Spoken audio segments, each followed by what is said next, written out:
Supreme Court Judge Justice Ujjal Bhuyan has raised concerns over the lack of transparency in a recent Supreme Court Collegium recommendations, urging the institution to record reasons for judicial appointments to strengthen public confidence and accountability in the institution. Now, let's just imagine that you are applying for the most important job in the country. There is no public advertisement, no formal interview, no published selection criteria, no independent oversight.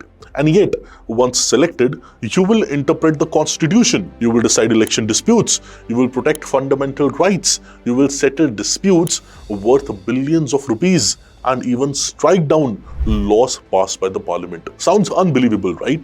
But this is how judges to India's higher judiciary are appointed. Today, we'll answer three questions. First, why is India's judiciary considered one of the strongest pillars of our democracy? That's the first question. Second question is, why is the Collegium System increasingly being criticized for its lack of transparency? That's the second question. And finally, the third question, is the real crisis in India's judiciary the Collegium System, or is it something much bigger? That's the third question. So welcome to India's Judiciary Report Card.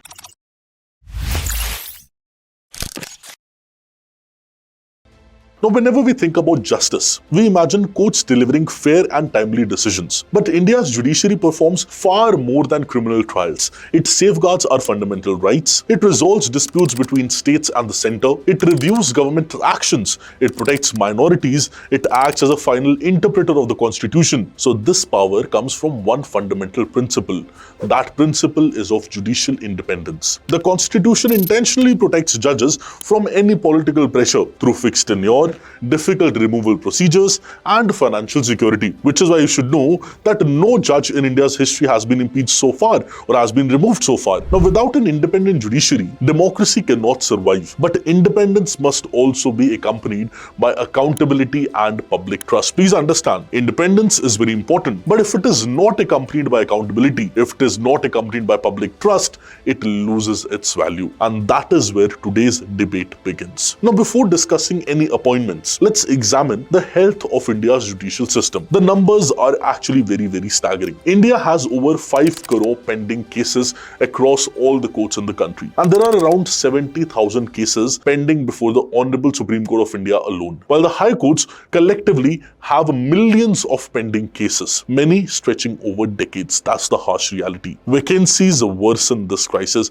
Nearly 1/3 of the sanctioned high court judge positions often remain vacant. Increasingly, the burden on existing judges is even more higher. The World Bank has repeatedly highlighted that delays in contract enforcement, it discourages investment because businesses, they require predictable dispute resolution. Ordinary citizens may suffer, and they suffer even more. Land disputes, family cases, criminal appeals, and commercial litigations frequently continue for years, sometimes longer than even a generation. So, but all is not bad. To its credit, judiciary has also achieved remarkable progress. The e-courts mission, virtual hearings introduced during the COVID-19, digitization of the records, and the National Judicial Data Grid, it has significantly improved transparency in case tracking. Now, India's Supreme Court is also amongst the world's most powerful constitutional courts, delivering landmark judgments on either privacy, LGBTQ rights, environmental protection, electoral reforms, and so on. So the report card is actually a mixed bag. Strong constitutional authority, high public trust, but severe delays,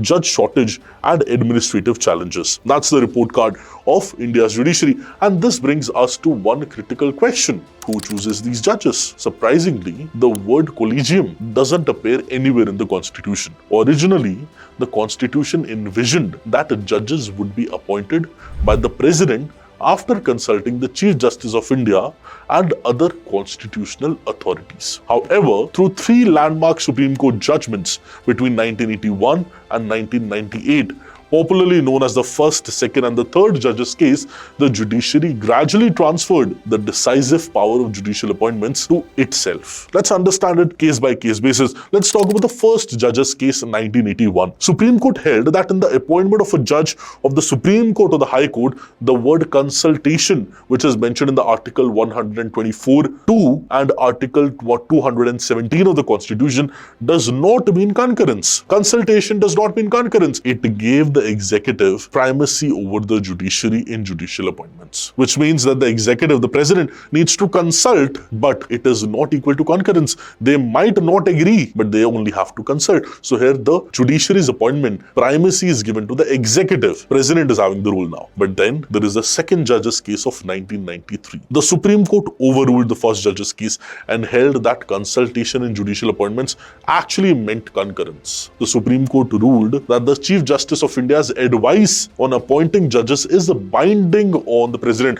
Repeat, this is binding on the president. Before giving this advice, the CJI must consult two senior most colleagues. This judgment led to the creation of the Collegium System, giving primacy to the judiciary in appointment of judges of Supreme Court and High Court. So now who will be deciding? Till the second judge's case, who will be deciding now? After the second judge's case, that who will be the judge of the High Court of the Supreme Court? The Chief Justice of India will be giving advice to the President, but Chief Justice of India will have to consult with the two senior most colleagues, two senior most judges of the Supreme Court. So Chief Justice of India and the two Supreme Court judges now becomes the Collegium. And the advice of the Collegium is binding on the president according to the second judge's case. And then comes the very famous third judge's case of 1998. And in this, the Honorable Supreme Court of India expanded the Collegium to include the Chief Justice of India and the four most senior judges of the court after the CJI. So now, again, consultation would mean concurrence, which means President has to consult the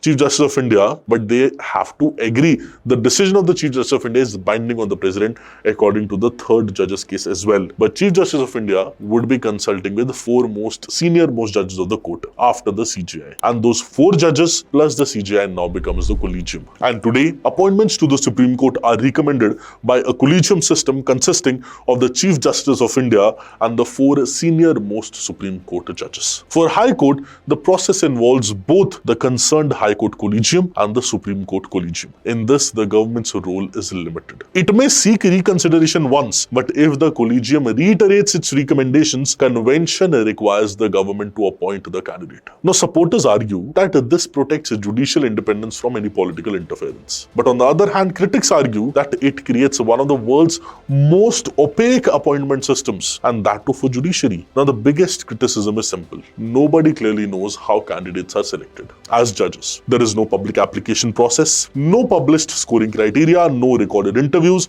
no independent oversight body. While the Supreme Court has since 2017 started publishing Collegium resolutions on its website, many important decisions still provide only brief reasons. And several discussions, they remain confidential. And this has triggered concerns about transparency. Critics often argue that the absence of objective criteria creates room for favoritism, or what is often described as the uncle judge syndrome, where family or professional networks may influence appointments at a large scale. Now, studies have also pointed out to limited diversity in the high judiciary. Women, scheduled caste, scheduled tribe, other backward classes, and several religious communities remain underrepresented relative to India's population. Recently, even sitting Supreme Court Judge Justice Ujjal Bhuyan, which I told you in the introduction itself, publicly called for greater transparency in collegium functioning, arguing that judicial independence and transparency should strengthen and not weaken each other. Supporters of the Collegium disagree to this. They argue that complete public disclosure could discourage honest evaluations. It could expose candidates to unnecessary reputational harm and invite political pressure. In other words, transparency is desirable, but too much transparency could compromise judicial independence. That's what it is trying to say. Finding the right balance, it remains the challenge still. Now let's just go back 12 years in the year of 2014. In 2014, Parliament attempted to replace this Collegium system. It passed the 99th Constitutional Amendment and created the National Judicial Appointments Commission, or what we call as NJAC. The proposed commission would include judges, the law minister, and two eminent persons. Supporters believed that this would make appointments more transparent and democratically accountable. However, in 2015, the Supreme Court struck down the amendment by a 4-1 majority. The court held that judicial independence forms the part of the Constitution's basic structure, which Parliament cannot destroy. And according to the majority, giving the executive an institutional role role in appointments could threaten a judicial independence. Now, this decision till date remains very, very controversial. Some constitutional experts believe the court protected a democracy. Others argue that the judiciary effectively became both selector and a reviewer of its own members, and this debate continues even till today. Now let us try to understand one more thing. See, no country has discovered a perfect system. In the United States, justices or judges are nominated by the president and then they're confirmed by the Senate, making appointments highly political. In the UK, an independent judicial appointments commission conducts a structured selection process based on publicly defined criteria. South Africa follows a judicial service commission model involving judges, politicians, and civil society representatives. Each system has its own strengths and its own weaknesses. India's challenge is very unique. How do you protect judicial independence without sacrificing transparency? Because both the things are crucial for a healthy, functioning democracy. So is India's judiciary failing? That is a question we have to ask. The answer to it is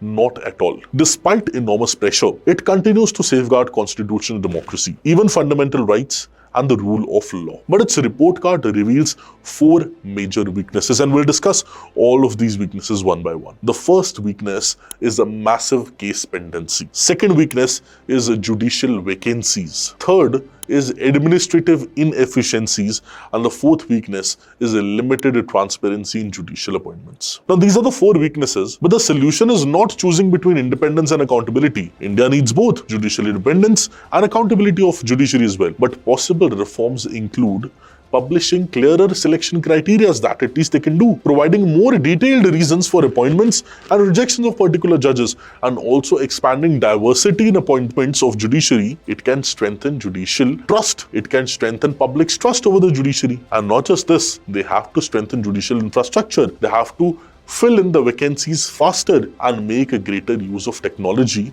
to improve efficiency and access to justice. Now, ultimately, justice is not measured only by great judgments. It is measured by whether justice is accessible, timely, transparent, and trusted or not. Again, I'll repeat, accessible, timely, transparent, and trusted or not. Because in a democracy, courts are not accountable through elections. They're accountable through public confidence. And public confidence is earned not only by being independent, but also by being transparent. See, if India succeeds in achieving both, its judiciary will remain one of the strongest guardians of constitutional democracy for generations to come. Now, my question to you all is that do you think India should continue with the Collegium system, or they should reform it or replace it altogether? Let me know your thoughts in the comment section. And if you like this deeply researched explainers on public policy, economics, and governance, please let me know in the comment section as well. And please let me know what all other topics you would want me to take. All the very best. Have a beautiful day. Thank you.